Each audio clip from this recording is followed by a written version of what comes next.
Aquí está precisamente el río Sonora, los 6 municipios que conforman a la población ribereña. La población ribereña es la que pues habitan precisamente en los municipios que atraviesa el río. Para correr, ¿qué hago? No, está bien.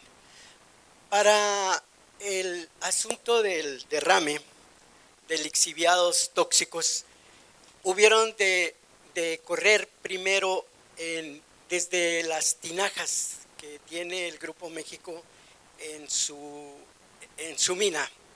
Estas son represos que quizá muchos no lo conocen, o los que viven aquí en Hermosillo. Cuando van rumbo a Cananea se dan cuenta de que bajando la sierra se ven como unas especies de lagunas. Esas lagunas son precisamente que a primera vista parece que es algo que podemos apreciar como una belleza. En realidad tiene la roca ya derruida, destruida en trozos, de tal manera que a través de inyectarle agua se puede hacer un procedimiento de lixiviación que consiste en el último proceso en sacar unas placas magníficas de cobre que tienen un alto precio en el mercado a una hora que el precio del cobre está bajando. Bien, esta primera parte del sistema Tinajas 1, así le llama Grupo México, baja hacia el río Bacanuchi y después de bajar hasta ahí viene y se conecta con el río Sonora. De ahí, desde donde estamos hablando, desde esta localidad de Cananea hasta Hermosillo, que es hasta donde llega la contaminación de este río, hay unos 250 o 260 kilómetros de recorrido. Lo que estamos estudiando en esta instancia del proyecto de investigación es que se derramaron 40,000 metros cúbicos de ácidos y de metales pesados. Y cuando uno piensa en 40,000 metros cúbicos, pues no parece una cantidad muy grande, pero son unos 400 millones de litros de contaminantes. Tiene muchas etapas este proceso de contaminación, y uno de ellos en las que yo me he fijado es cómo tiene actitud el gobierno federal, el gobierno estatal, y tiene también una actitud el Grupo México y los ribereños afectados, y también los mineros de Cananea, es decir, los trabajadores mineros de Cananea que han estado en huelga por más de 8 años. En realidad, cuando yo estuve haciendo esta investigación, me encontré que había dos sectores que habían advertido más o menos cuál era la dimensión de este asunto.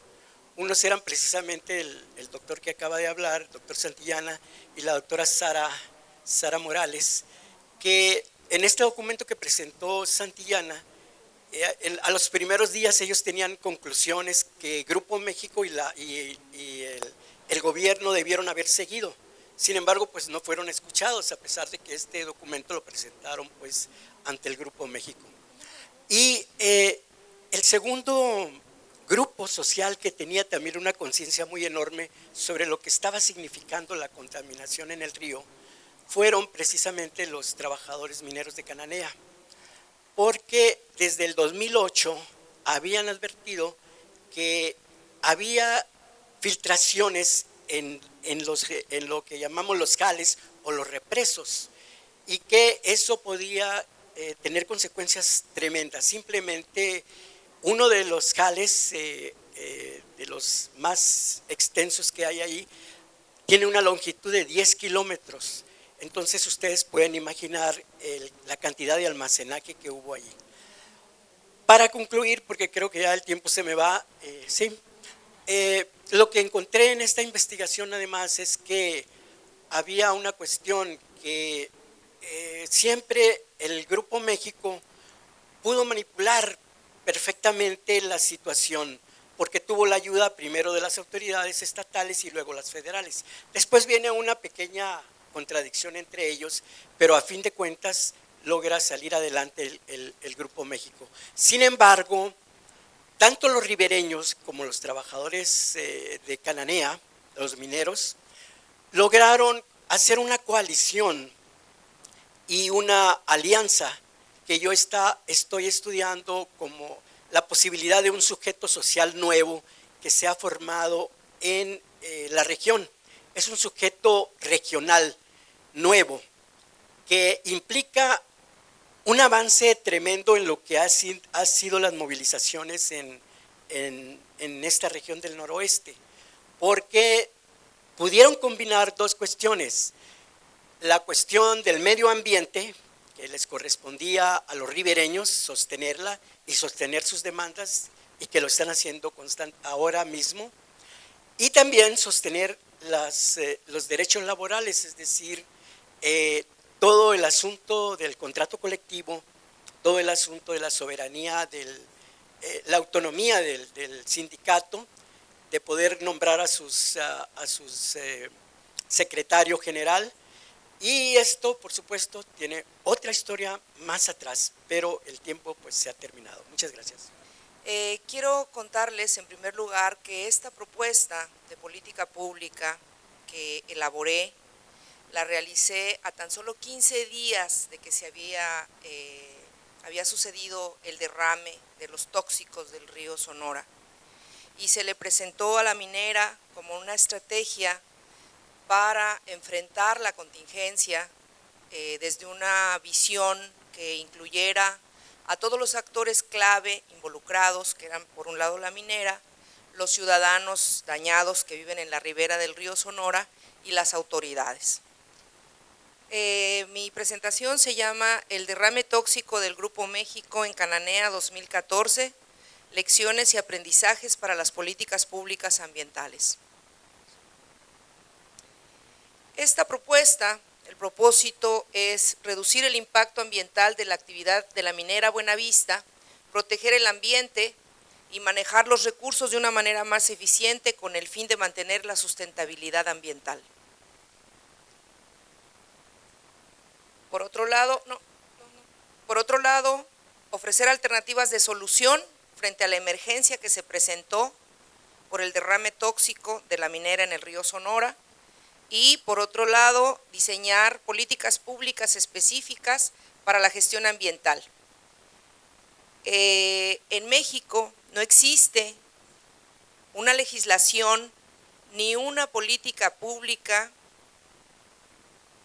que atienda este tipo de emergencias. Ese vacío legal permite a las mineras trabajar de una manera, digamos, impune, de una forma en que no asumen la responsabilidad que la actividad minera conlleva en términos ambientales.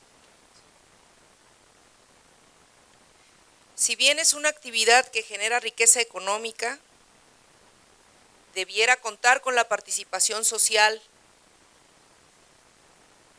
para lograr una mejor calidad de vida de las comunidades cercanas a la operación de la mina. La propuesta es que debiera integrarse, la propuesta que se hizo, como les digo, al principio de cuando sucedió la tragedia del derrame, fue integrar un grupo de expertos multidisciplinario, que abordara esta problemática desde diferentes ópticas científicas, con el fin de abordar los distintos temas que estaban en la mesa, en la discusión, que eran la cuestión ambiental, la cuestión de salud y una cuestión participativa y de responsabilidad empresarial. El planteamiento es que los investigadores basaran su trabajo en 4 ejes temáticos prioritarios, que eran políticas en salud y exposición a riesgos de contaminación, conflictos socioambientales relacionados con los recursos hídricos, tomando en cuenta que Sonora tiene un problema grave con el agua por su conformación geográfica, además de políticas públicas para la gestión ambiental. Y por último, tecnologías limpias aplicables a la actividad minera. Derivada de la investigación realizada por los expertos, se propone la realización de las siguientes acciones: formular propuestas técnico-económicas ambientales,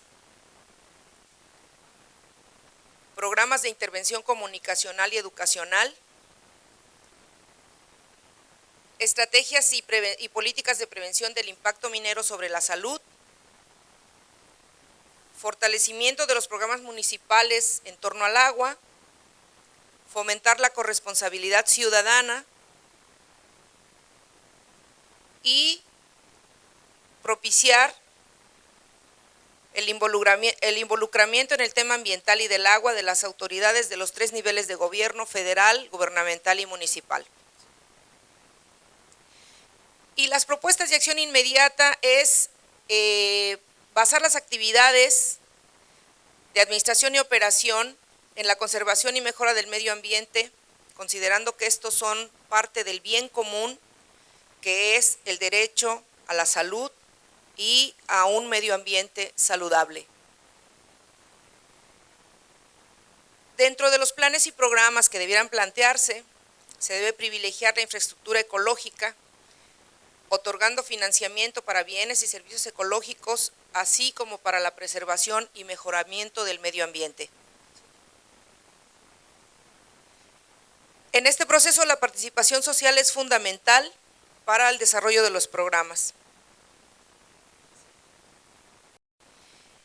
Dentro de las acciones que se proponen, se considera esencial una alianza de los municipios afectados que puedan tener de manera conjunta labores de gestión a través de mesas de trabajo, se establezcan alianzas para implementar soluciones comunes y unir fuerzas y recursos. La creación de un Consejo Municipal de Desarrollo Sustentable. Esta figura existe en la Ley General de Equilibrio Ecológico y Protección al Ambiente y debiera convertirse en un actor clave para aplicar las políticas públicas encaminadas a proteger el ambiente y fungir como una Contraloría ciudadana, que por otro lado vigile el ejercicio de los recursos municipales que se asignen a los programas. La creación de una comisión tripartita integrada por la minera, la autoridad municipal y los representantes comunitarios, que es lo único que garantizaría una corresponsabilidad de las acciones. Diseñar y llevar a cabo un programa de educación para el uso adecuado y el manejo del agua. Dentro de las políticas públicas del programa de educación para el uso adecuado y manejo del agua se propone dar cursos a las madres de familia, por ejemplo en los centros de salud, y a los niños en las escuelas. Bueno, y por último, el manejo de conflictos socioambientales es muy importante, no lo podemos dejar de ver como un elemento de construcción de la política pública, en donde la arena de conflicto de los intereses en cuestión se pone en juego entre la minera y la comunidad. Y para ello es necesario que estos actores se corresponsabilicen de las acciones a fin de lograr la regla de oro de la minería, que es producir la mayor cantidad de mineral al más bajo costo, con la mayor seguridad y menor impacto al medio ambiente. Muchas gracias.